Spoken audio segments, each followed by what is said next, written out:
Estamos en la llamada desde 1939 Avenida de Italia del Campo de San Francisco.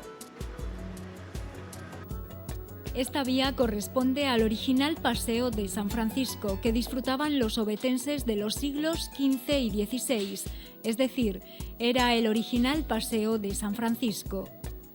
Partiendo de la Escandalera, que era una semiplazuela campestre donde se celebraban mercados y diversos actos de justicia, este paseo era en realidad una pequeña carretera de entrada y salida de la ciudad hacia Grado. Por el centro del paseo pasaban los carruajes y ganado, y en el siglo XVI una hilera de árboles autóctonos separaba la margen izquierda según se sube para proteger a los paseantes. Había varios bancos del estilo del que se instaló en la Silla del Rey y una fuente que precisamente se encontraba detrás de mí, en lo que hoy es el Estanque de los Cisnes. El Paseo de San Francisco, hoy Avenida de Italia, terminaba al inicio de lo que conocemos como Paseo de la Herradura. Los robles que flanquean este paseo, ya centenarios, dibujan el contorno del semicírculo que permitía a los ovetenses regresar de nuevo al casco urbano. Uno de estos robles está considerado el árbol con mayor edad del Campo San Francisco. Esta avenida, la Avenida de Italia, en los siglos XV y XVI, era el primitivo Campo San Francisco, el lugar de esparcimiento y de ocio de los ovetenses en el casco urbano. En aquella época, Oviedo, como sede episcopal, contaba con abundante población de clase religiosa, y estas personas solían tener por costumbre pasear un tanto alejados del resto de la población, quizás para no inmiscuirse en las relaciones que la caminata solía provocar, con hijas casaderas y caballeros prestos a entablar correspondencias.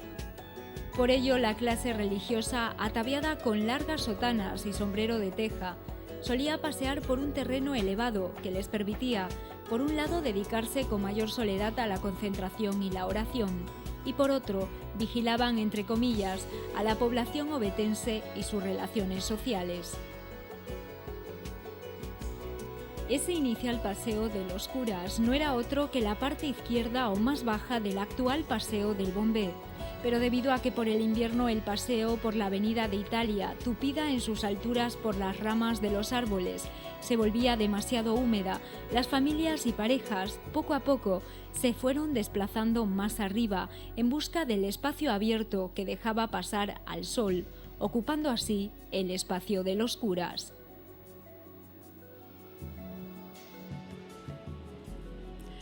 Cuando en 1833 se habilita el lugar como Gran Alameda, dando paso a lo que hoy conocemos como el Paseo del Bombé, los curas definitivamente se trasladan hasta esta zona para así poder seguir disfrutando de su soledad y también para poder tener un lugar donde seguir oteando a la sociedad ovetense.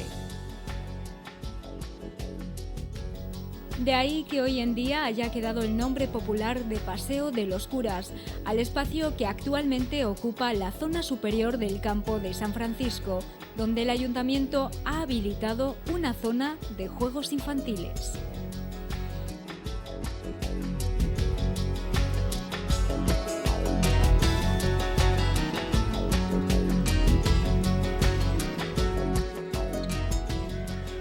El actual Paseo del Bombé era inicialmente la parte más estrecha, aquella que estaba precisamente ubicada en la parte izquierda y por donde paseaban los curas. Desde allí precisamente ellos seguían oteando a la sociedad ovetense que, como siempre, seguía paseando por la Avenida de Italia.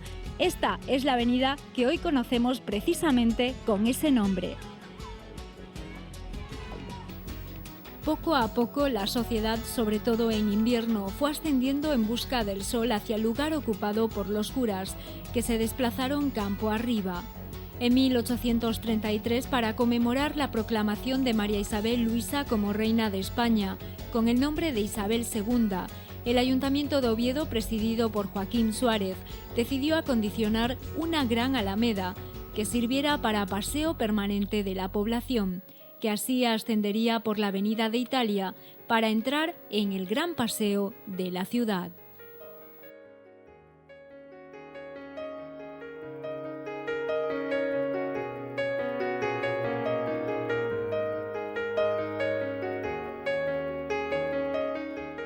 Nacía así el Bombé. El nombre se debe a los pequeños carros de caballos con capota que circulaban precisamente por este paseo con las damas y con los caballeros de la sociedad ovetense. Inicialmente el Paseo del Bombé nacía en la confluencia de la Avenida de Italia con el Paseo y moría en un semicírculo cerrado con asiento de piedra, por donde se daba la vuelta y regresaba, que se encontraba en la actual confluencia de la Avenida de Alemania con el Bombé. El Bombé estaba adornado con estatuas, bancos de piedra al estilo de la silla del rey y grandes jarrones con jardinería. La entrada al paseo contaba con arco triunfal, hoy, desgraciadamente, desaparecido.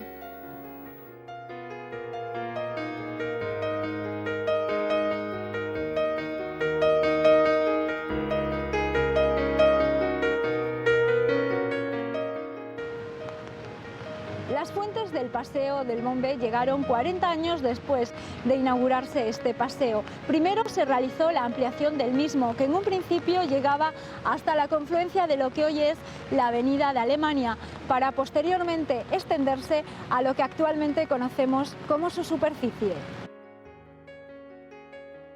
Hasta ahí llegó el paseo en esa segunda fase, ya de forma definitiva, aunque los proyectos de la época continuaban con otra ampliación que nunca se llevó a cabo, hasta alcanzar la calle del Rosal.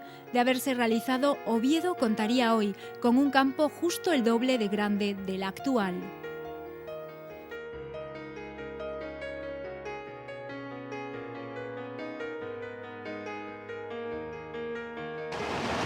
En el extremo sur se realizó una fuente monumental, esta en la que nos encontramos, que recibió de forma popular el nombre de Fuentona, debido principalmente al gran tamaño de su surtidor en relación al resto de las fuentes que ya existían en la ciudad. Fue su propulsor el alcalde Ramón Secades en el año 1864, aunque finalmente sería inaugurada en 1875 por otro regidor, en este caso José Longoria Carvajal. La fuente servía como monumental recuerdo de la nueva traída de aguas, desde el Naranco hasta los nuevos depósitos, construidos en la calle que lleva el nombre del ingeniero que ideó y llevó a cabo la obra, Ramón Pérez de la Sala. Cada uno de los 4 estanques de la Fuentona fueron bautizados con los nombres de los 4 manantiales existentes en el Naranco, que recogían el agua a distribuir en la ciudad: Fitoria, Pando, Ules y Bo.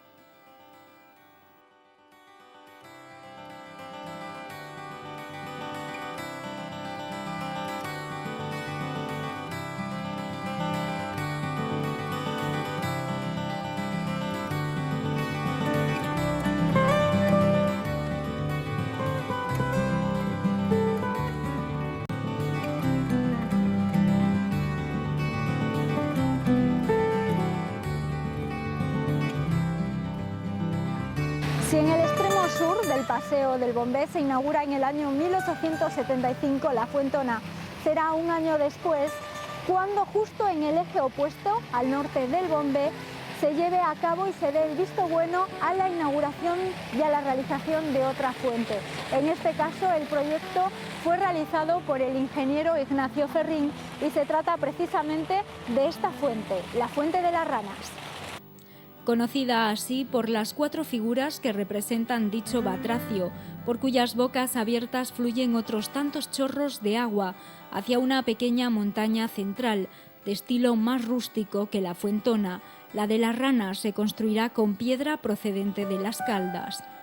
La Fuente de las Ranas tiene una clara inspiración en la conocida Fuente de Letona, fechada en 1670, del Palacio de Versalles, que narra la historia mitológica de Leto, madre de Apolo, representante divino de Luis XIV, que transforma en batracios a los campesinos licios que le impiden beber las aguas de una fuente. Y precisamente este surtidor de estilo parisino narra dicha historia con figuras humanas que se van convirtiendo en ranas.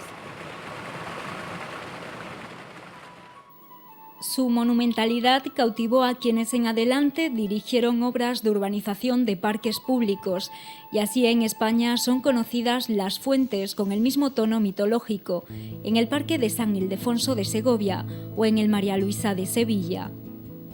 Las aguas de la Fuente de la Rana inicialmente no se recogían en su estanque, sino que corrían campo de San Francisco abajo, formando un pequeño riachuelo que con algunas cascadas artificiales adornaba las praderías hasta quedar estancadas en una pequeña laguna, pero de ella hablaremos en otra ocasión.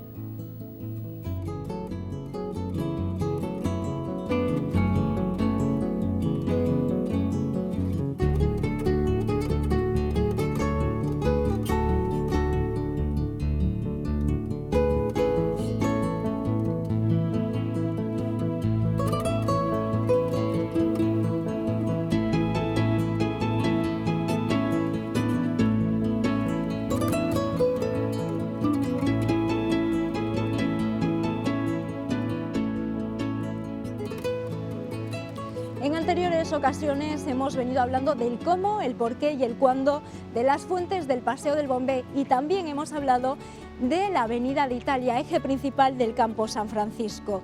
Además, tenemos que recordarles que inicialmente el campo San Francisco era un paseo compartido por carruajes y viandantes. Ascendiendo la Avenida de Italia desde el llamado Campo de los Hombres Buenos, explanada rural que correspondía a la actual Plaza de la Escandalera, dicho paseo concluía en el llamado Eslabón, un semicírculo rodeado de robles que permitía dar la vuelta de regreso a la ciudad. En el año 1864, el ingeniero Pérez de la Sala presenta en su proyecto de traída de aguas a la ciudad un apartado de ornamentación en el que incluía la construcción de distintas fuentes. 3 de ellas se levantaron en el Bombé, la conocida como Fuentona, la de las Ranas, y una tercera mucho más sencilla ubicada precisamente en esta pradería, frente al futuro kiosco de la música. Hoy en día esa fuente no se conserva y en su lugar se ha colocado una imitación de hormigón de la fuente tipo Fontán. Junto a estas fuentes, Pérez de la Sala proyectó una fuente en el centro de la herradura, que forma el Paseo del Eslabón, según explica textualmente. Ahí aparece por vez primera el nombre de herradura, asociado al hasta entonces conocido oficialmente como Paseo del Eslabón. Y ahí debió de construirse una pequeña fuente ornamental, presidida por un caracol. Será en el último tercio del siglo XIX cuando el paseo se prolonga para conectar la Avenida de Italia con la actual de Alemania, el momento en que se decide trasladar del lugar la fuente que quedaba en medio del paseo, estorbando al paso, situándose así en un lateral. Al extenderse el paseo había que arreglar el talud que lo separa del Bombé, y un empresario, Ramón Albuerne, solicita autorización para construir una semigruta de aspecto rústico junto a la fuente del Caracol para despacho de refrescos en el estío. Fue el primer agueducho del campo de San Francisco. Abandonado el negocio con los años, la semigruta rústica será aprovechada para acondicionar unos pilones de agua y sobre ella se colocará la figura de la vieja fuente del Caracol, cuya obra de fábrica, muy deteriorada, será destruida.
Continuamos hablando de las fuentes del campo de San Francisco. Si ya hemos hablado de la Fuentona, la Fuente del Caracol o la Fuente de las Ranas, en esta ocasión le llega el turno a la Fuente del Pez. El proyecto original se remonta al año 1945 y estaba incluido dentro de un plan de obras que consistía en construir unas escalinatas que conectasen el Paseo de los Curas con la calle Santa Susana, a la altura del Templo de los Carmelitas, levantado en el año 1912. Para adornar la nueva zona se propone acondicionar una pequeña fuente ornamental en el descansillo de las escaleras, surtidor que debía estar presidido por una figura del dios Neptuno, que hasta entonces adornaba una hornacina situada en la pared de la casa consistorial, en su fachada por la callejuela de los Huevos. Dicha figura ya se había intentado trasladar en el año 1909, cuando el ayuntamiento aprobó, sin llegar a concretarse, levantar una fuente en la plaza de la Escandalera. Tampoco ahora tendrá éxito el traslado de la figura de Neptuno de su emplazamiento ubicado en la Calleja de los Huevos. Según un informe del año 1946, este no se produce debido a la fragilidad de la figura. Por ello se decide finalmente realizar una figura de un animal en yeso, labrada posteriormente en piedra, de la que habría de salir un chorro de agua por la boca que cayese en un surtidor en forma de concha. El animal del que habla el proyecto es un delfín, pero, como comprobarán, poco tiene que ver con tal simpático animal la figura que actualmente preside la fuente. Una fuente oficialmente llamada del Delfín y que el pueblo sabiamente dejó en Fuente del Pez.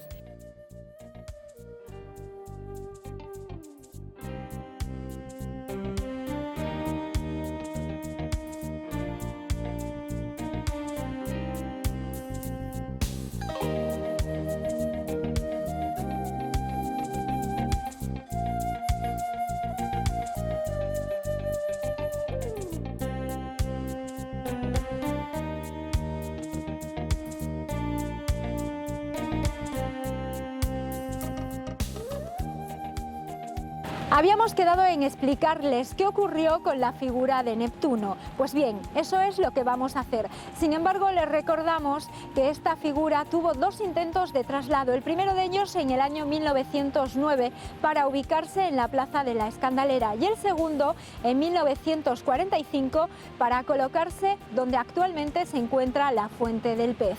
¿Pero qué ocurrió? Lo vamos a averiguar ahora mismo.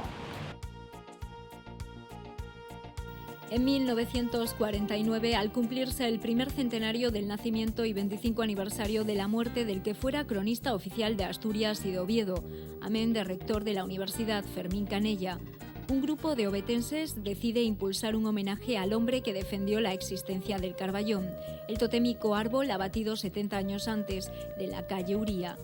Se decidió entonces plantar un nuevo roble en memoria del Carballón en el campo de San Francisco, acondicionando unos jardincillos que debían estar adornados por varios motivos escultóricos, entre ellos un busto dedicado a Fermín Canella. El emplazamiento elegido, la zona donde hasta entonces se levantaba el primer palomar del campo, conocido como el Tornillo, y que ahora acoge una pequeña zona de juegos infantiles. La idea se aprobó, pero con algunas importantes modificaciones. El roble se plantó en los jardines del Teatro Campo Amor, donde todavía luce tal recuerdo, aunque no el mismo ejemplar del año 49. Y en el campo se procede a la demolición del palomar con la enérgica protesta del presidente de la Sociedad Colombófila, creándose cerca unos jardinillos con una plazuela central adornada por un pequeño estanque y fuente ornamental, presidida por la figura del Neptuno mitológico que había en la Calleja de los Huevos. Como se puede comprobar, al final todos se olvidan de la figura de Fermín Canella que debía recordarse.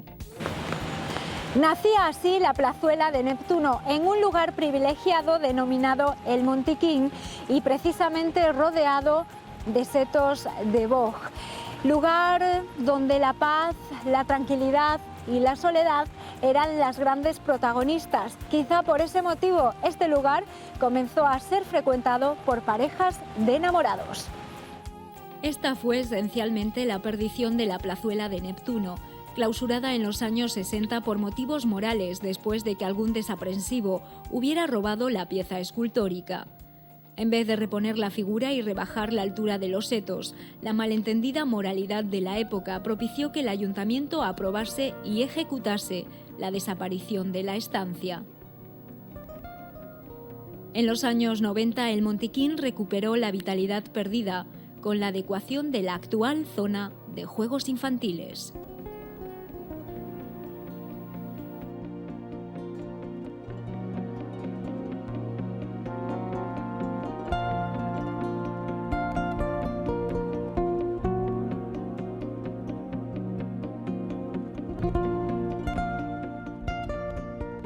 El gran paso dado por el Campo San Francisco para convertirse precisamente en el primer campo público de la ciudad se da a fines del siglo XIX, cuando a las zonas boscosas y también a las avenidas campestres se les une en esta ocasión el Jardín Botánico de la Universidad por la zona sur. Esta parcela era en realidad del antiguo huerto convento de San Francisco, que se levantaba en el solar donde hoy luce el Palacio de la Junta General del Principado y se extendía más o menos hasta el actual Palomar del Campo. Contaba con un pozo de agua, zona de plantación de hortalizas y legumbres, espacio semiboscoso aprovechable para la leña y lugar para el paseo y meditación religiosa. Expropiado el convento tras la desamortización, adquiere el terreno el ayuntamiento para ampliar el campo de San Francisco. Pero en el año 1846, el rector, Pablo Matavigil, solicita al entonces alcalde José Coll i Malats la cesión de dicho terreno a la universidad con el fin de acondicionar el primer jardín botánico de Asturias. La firma de cesión se oficializa el 15 de noviembre de aquel mismo año. La universidad destina 200 reales para obras, a cuyo fin el jardín presenta la distribución. Estaba dividido en 3 secciones, una destinada a semillero de árboles y plantas herbáceas, otra compuesta de plantas de adorno y la tercera y principal comprendía las escuelas botánicas. Además, se levanta una verja de hierro forjado, se acondiciona una glorieta de hierro y cantería y se construye una caseta para almacén. El jardín botánico fue creciendo y hermoseándose gracias a diferentes donaciones. Elorza, director de la fábrica de armas, dio 406 árboles de Rusia y Asia. Méndez Vigo aporta una colección de maderas de Cuba y también de Filipinas. Llegan otras colecciones procedentes del País Vasco, de las Islas Baleares, de Madrid y de plantas autóctonas de Asturias. De la magnitud que tomó el Jardín Botánico da cuenta precisamente el Ayuntamiento cuando recupera este espacio en el año 1871. Por aquel entonces en los viveros había nada más y nada menos que 4.374 plantones. Además, tenemos que decir que 2 años después a esto habría que añadir otros 3.200, lo que conlleva una buena renta para el Ayuntamiento, si se tiene en cuenta que todos estos plantones se sacaron a subasta.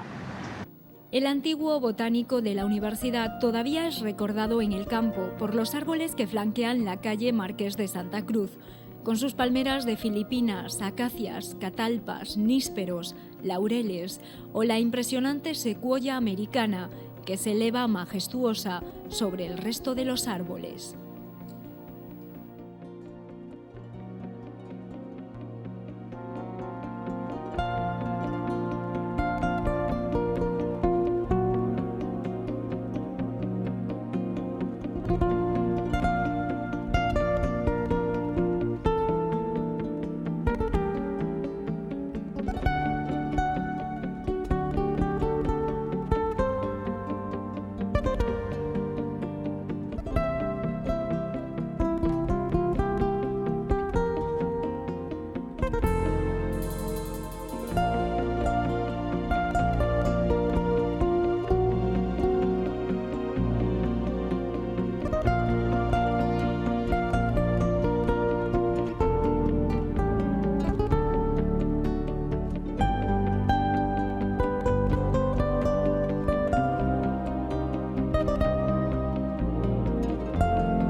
principios de siglo, cuando se finaliza la calle Uría, precisamente este paseo, el Paseo de los Álamos, empieza a recobrar gran protagonismo, trasladándose las personas que paseaban por el Paseo del Bombé a este lugar. Entonces el ayuntamiento se encuentra con un problema: los vehículos de motor que por aquel entonces comienzan a circular por la calle Uría.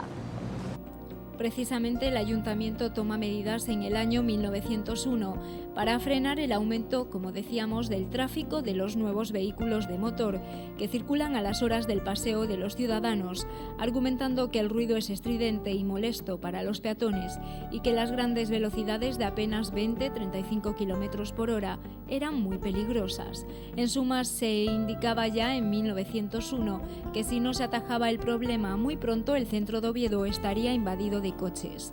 ¿Qué razón tenían? El paseo contaba con 3 hileras de álamos, una central y 2 en los laterales, con el campo y con la calle Uría. La primera reforma que sufre el paseo ocurre en el año 1904, cuando se decide sustituir el viejo alumbrado de gas por otro eléctrico, objetando el peligro que para los árboles producen los constantes escapes de gas. Como quiera que fuese, nunca había dinero para todo, así el alumbrado eléctrico se instala en el lateral más próximo a la calle Uría, trasladando el de gas para el centro del paseo. Para ello fue necesario talar la hilera central de álamos. Desde principios de los años 20 se suceden los intentos de talar el resto de álamos que bautizan al paseo, sobre todo el que bordea la calle, debido al peligro de caída de los árboles sobre la nueva línea eléctrica montada en Uría para la circulación de los novedosos tranvías. Será en 1924, después de la caída de uno de los gigantes álamos, cuando por fin se da la orden de derribar todos los álamos, siendo sustituidos por magnolios. Un año después se deciden talar los 74 magnolios que habían sido plantados recientemente. En su lugar nos vamos a encontrar con 40 tilos.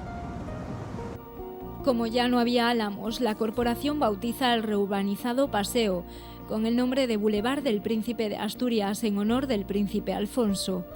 Este nombre se mantendrá desde 1925 hasta 1931, que pasa a denominarse Paseo de Pablo Iglesias, nombre que se cambiará de nuevo en 1938 por el de Paseo de José Antonio, en honor del fundador de Falange Española. Será en 1966 cuando se ejecute la que hasta la fecha es la última remodelación del Paseo de los Álamos, con la colocación de losetas de escofet dispuestas en zonas rectangulares, separadas por franjas de granito gris. Los lienzos rectangulares están adornados con un mosaico, obra del pintor Antonio Suárez. Se trata de 6 bocetos diferentes, que se repiten 12 veces cada uno.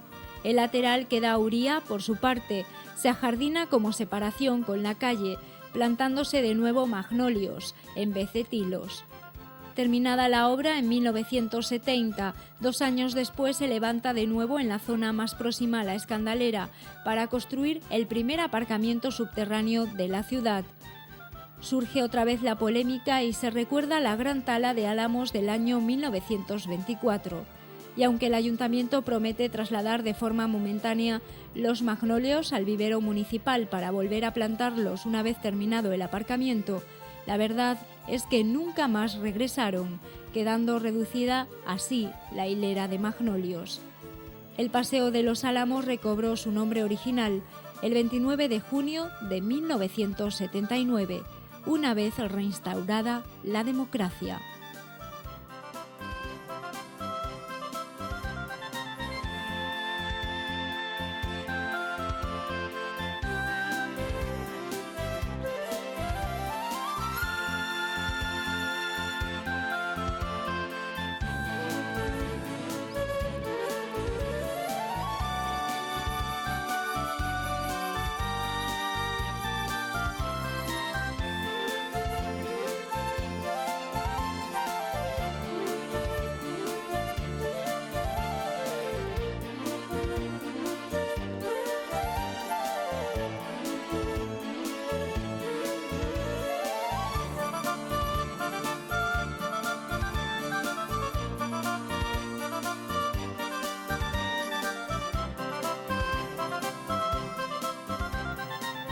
Únicamente el remate en banco de piedra semicircular con columnas y jarrones que semicierra el Paseo del Bombé por su eje sur, junto a la Fuentona, son los originales que había a mediados del siglo XVIII. A principios de siglo, una vez terminado el hoy denominado Paseo de los Curas, se decide rematar la obra con un proyecto de ornamentación entre ambos. Precisamente lo que se quiere es sustituir el amplio banco de piedra por otro que sea mucho más armonioso. Se fragmenta ahora el extenso canapé por 15 tramos de bancos, flanqueados cada uno por artísticos brazos rematados en columnas con jarrones superiores. Entre banco y banco, 15 escalinatas conectan el Bombé con el Paseo de los Curas. Y tras los bancos, cuidados jardines, algunos adornados con pequeñas fuentes ornamentales. La obra sufrirá grandes parones debido a las polémicas que suscita y sobre todo a la escasez de dinero.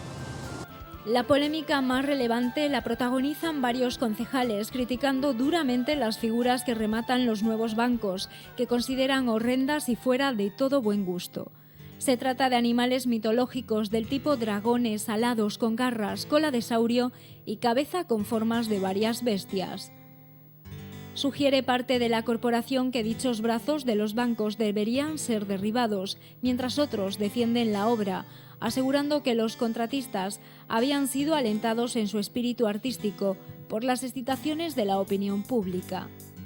El fondo de la cuestión, en verdad, no es otro más que el económico, pues los remates del banco, las figuras de los brazos, las columnas y los florones superiores elevaban el presupuesto a 2.000 pesetas más, hasta alcanzar las 7.000, y no las había.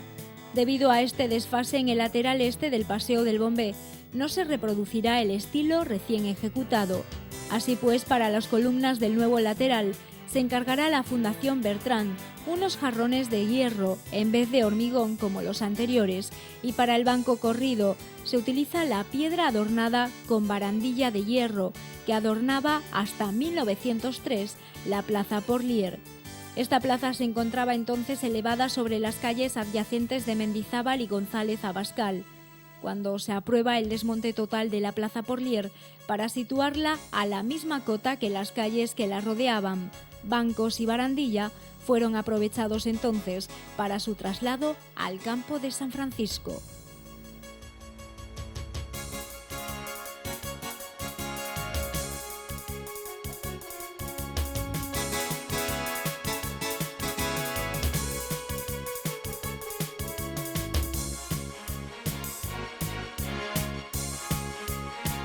El 16 de marzo del año 1926, el Ayuntamiento decide llevar a cabo la remodelación de la zona que circunda el lago Laguna, al que van a parar las aguas de la Fuente de las Ranas.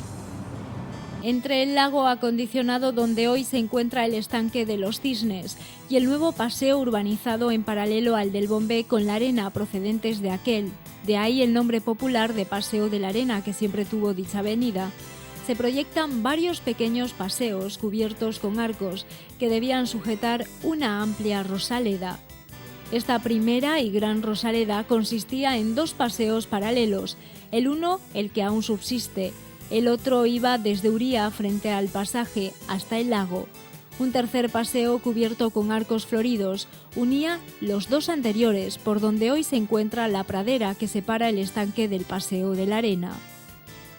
Una pequeña y coqueta plazoleta instalada en el paseo central de la Rosaleda permitía a los ovetenses obtener una refrescante y olorosa sombra en la primavera y también en el verano. Toda la zona contaba con bancos para que los paseantes pudieran disfrutar de los aromas y del colorido que proporcionaba la nueva zona ajardinada del campo. La Rosaleda se mantuvo hasta el año 1966, en que se procede a la remodelación del estanque, desmontando los arcos floridos para acondicionar la pradera que hoy separa el Rincón de los Cisnes del Paseo de la Arena. En los años 90 del pasado siglo se recupera parte de la Rosaleda, cubriendo con arcos por donde crecen los rosales el camino que conduce desde el Paseo de la Arena al estanque de los Cisnes, del cual también hablaremos.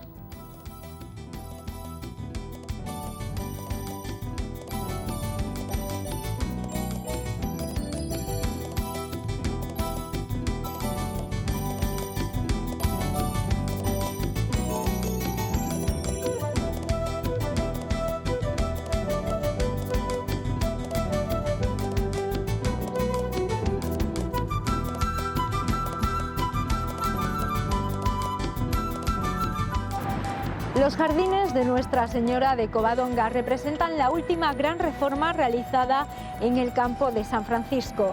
En el año 1951, toda Asturias se engalana para recibir la imagen de la Santina, que desde la Guerra Civil había permanecido escondida en París. En Oviedo, el alcalde Alonso de Nora declara la Santina huésped de honor y decreta que deben ofrecérsele el 8 de septiembre, coincidiendo con su festividad, flores de las que al efecto habrán de ser cultivadas en el lugar que oficialmente se pasará a llamar Jardines de Nuestra Señora de Covadonga, en el espacio ocupado por el viejo vivero de plantas del campo de San Francisco. Se encarga el proyecto al arquitecto municipal de La Torriente, que diseña un pequeño estanque semicircular con un edificio superior que debe sustituir al viejo invernadero y también edificio administrativo de jardinería adjunto que entonces existía en esa zona del campo. Toda la zona se remataba con nueva jardinería, más abierta que el resto del campo, esto es, con menos arbolado y más plantas de cultivo y flores. Los árboles, además, son todos ellos de tipo conífero y hoja perenne. La escalinata que une el estanque con el nuevo edificio administrativo se construye con la piedra procedente del derribado Mercado del Progreso, que se levantaba en La Manzana, donde hoy se yergue el llamado primer rascacielos de Oviedo, el edificio de la Jirafa. Con esas piedras, el campo de San Francisco se convierte en un verdadero puzzle de la historia pétrea de la ciudad, con materiales procedentes de la antigua fortaleza, Capilla de la Magdalena, muralla medieval, convento de San Francisco, colegio de los jesuitas del Fontán, plaza Porlier, casa consistorial y ahora Mercado del Progreso. El edificio administrativo, levantado junto a los jardines de Nuestra Señora de Covadonga, dispone en la parte superior de un palomar que sustituye a los dos anteriores que por aquel entonces existían precisamente cerca del estanque de los Cisnes. Aunque las pretensiones del alcalde fueran otras, los jardines de Nuestra Señora de Covadonga se inaugurarán oficialmente el 10 de junio de 1954, al cumplirse el tercer aniversario del recibimiento de la Santina en la ciudad, de la que había sido nombrada oficialmente alcaldesa perpetua, en un acto presidido por el arzobispo Francisco Javier Lauzurica y también por el alcalde Ignacio Alonso de Nora.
Existen en Oviedo 4 parques y jardines que son emblemáticos. Nos referimos al Campillín, al Parque de Invierno, al Parque de Pura Tomás y a este lugar en el que nos encontramos, el campo de San Francisco.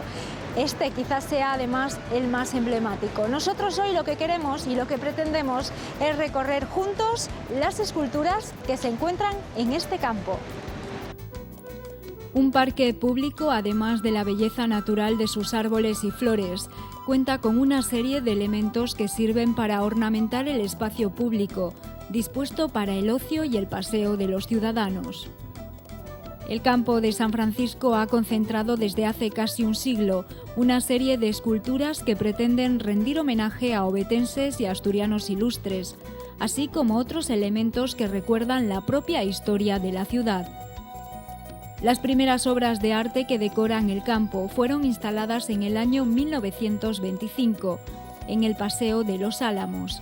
en la entrada al entonces Paseo de Chamberí, hoy Avenida de Italia.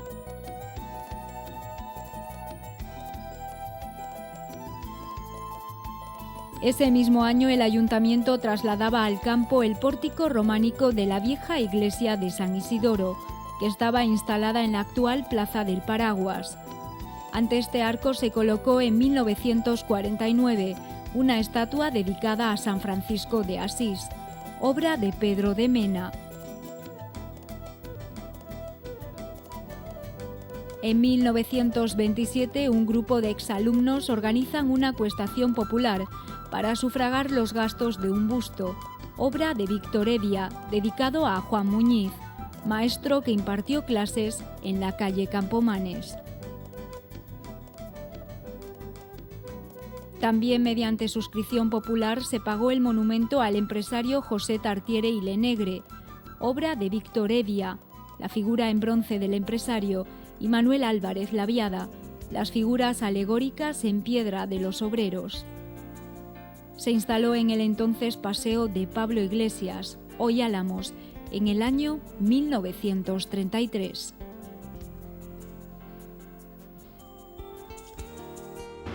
Continuamos con la ruta a las esculturas del campo de San Francisco. Lo cierto es que lugares como el Paseo del Bombé, la Herradura o también el Paseo de los Álamos son lugares emblemáticos en este campo, lugares en los que nos vamos a encontrar con monumentos dedicados a distintas personalidades.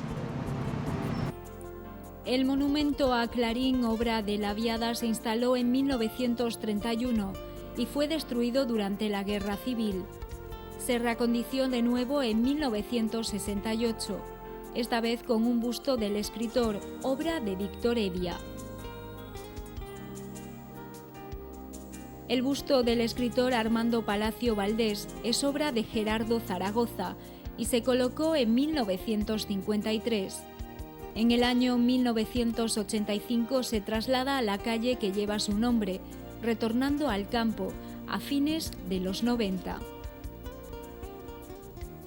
También existe una lápida dedicada al poeta Alfonso Camín, costeada por el Ateneo de Oviedo y colocada en la plazuela del Angelín en 1967, con los versos: «Si soy el roble con el viento en guerra, ¿cómo viví con la raíz ausente? ¿Cómo se puede florecer sin tierra?». El escultor Félix Alonso Arena tiene dos bustos de bronce, el primero dedicado al dibujante Alfonso Iglesias, costeado popularmente en 1986, y el segundo en homenaje al pintor Paulino Vicente, donado por el propio pintor en 1988. 9 años después, en 1997, Oviedo rinde homenaje al general Sabino Fernández Campo, con una escultura de Víctor Ochoa, instalada en el Paseo de los Álamos, pagada mediante aportaciones privadas y también particulares. Asturias y sus costumbres tienen una constante presencia en nuestra ciudad. Un ejemplo es esta torera, una fotógrafo que además se colocaba diariamente en este campo San Francisco para retratar a grandes y también a pequeños. Este es el homenaje que le han querido realizar desde el Ayuntamiento de Oviedo, una escultura hecha por Mauro Álvarez. El 13 de marzo de 2003 se inauguraba en las inmediaciones a los Juegos Infantiles esta escultura dedicada a Manuel Abello. Con ella lo que se pretende es recordar a este personaje tan querido. Esta fue una de las últimas esculturas colocadas precisamente el pasado año, pero junto a ella tampoco podemos olvidarnos de una pequeña figura titulada Maternidad, donada por el escultor Félix Alonso Arena.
Finalizamos este paseo por el campo San Francisco hablando precisamente de la fauna que ha albergado. Hemos podido disfrutar de los aromas y de los colores de su flora y en esta ocasión queremos terminar hablando precisamente de los distintos animales que ha albergado este campo San Francisco. Han sido muchos y nosotros queremos recordarlos hoy. Algunos semilibres y otros en libertad han paseado por este campo. 4 han sido los palomares que se han construido desde principios de siglo. El primero, levantado en 1905 y que duraría apenas 10 años, se levantaba cerca del actual estanque de los Cisnes, en el lateral más próximo a Conde de Toreno. Junto al palomar propiamente dicho existían unas jaulas donde se criaban distintas aves exóticas, entre ellas varios pavos reales traídos de Asia. Únicas aves, además de las palomas, que con el tiempo se aclimatarían al verdor ovetense, hasta el punto que hoy es prácticamente imposible desunir la estampa del pavo real del campo de San Francisco, desunir su canto de los amaneceres de nuestro parque. Un segundo palomar se intentó construir a principios de los años 30, con diseño de Francisco Casariego, pero el alto coste de las obras de casi 8 millones de aquellas pesetas motivó su olvido inmediato. En 1933 y por impulso de la Sociedad Colombófila, el ayuntamiento decide instalar de nuevo un palomar, según un boceto del ingeniero Sánchez del Río, conocido popularmente como el Tornillo, debido a su forma cilíndrica, con 12 pisos que ascendían de forma helicoidal. Estuvo en el Montiquín hasta 1941, año en que se derrulló debido al mal estado que presentaba tras recibir la terrible huella de la Guerra Civil. En su lugar se instaló muy cerca una hermosa pajarera de hierro forjado y vidriera, en donde se exhibieron aves exóticas e incluso un pequeño titi, mono que acabaría retirándose debido a su conducta sexual inmoral, según se dijo entonces. En 1952 acepta el ayuntamiento la cesión de 16 venados del Parque Nacional de Covadonga, que pastaron en la pradera situada entre el monumento a Clarín y la plazuela del Angelín. Los grandes destrozos que hicieron en dicha zona del parque, el mal olor que desprendían y la muerte de algunos ejemplares fueron motivos suficientes para devolver los venados al parque natural. Junto a los venados también llegó una pareja de oseznos, para los que se construyó un recinto conocido como la osera, sobre la que hoy juegan los más pequeños. Los osos fueron llamados Perico y Petra. El macho moriría 4 años más tarde, en 1956, y aunque fue sustituido por otro, su muerte prematura propició que la osa Petra viviese durante muchos años sola y sin más compañía que la de los miles de ovetenses que a diario la visitaban y la obsequiaban con galletas y barquillos. Eso sí, después de que la osa diese la correspondiente vuelta a la jaula, que le otorgaba el sabroso premio. Los primeros patos y cisnes que llegaban al campo San Francisco lo hacían precisamente en el año 1905. Por aquel entonces en el campo disfrutábamos de un lago artificial, un lago que existía precisamente a causa de las distintas aguas residuales que procedían de las fuentes. Hoy por hoy nos encontramos, sin embargo, con este otro estanque, que están viendo en imágenes. Un estanque que se realizaba en los años 70 y en el que actualmente podemos encontrarnos animales como los patos, los pavos reales y los cisnes.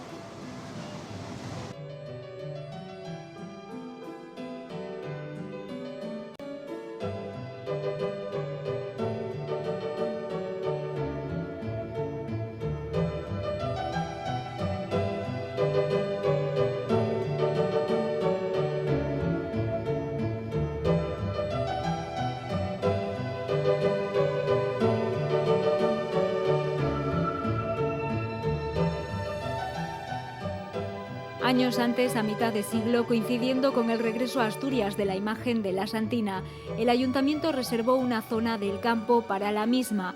Allí nacieron los jardines de Nuestra Señora de Covadonga. Precisamente, junto a ellos, había un edificio administrativo en el que se construyó en la zona superior un palomar.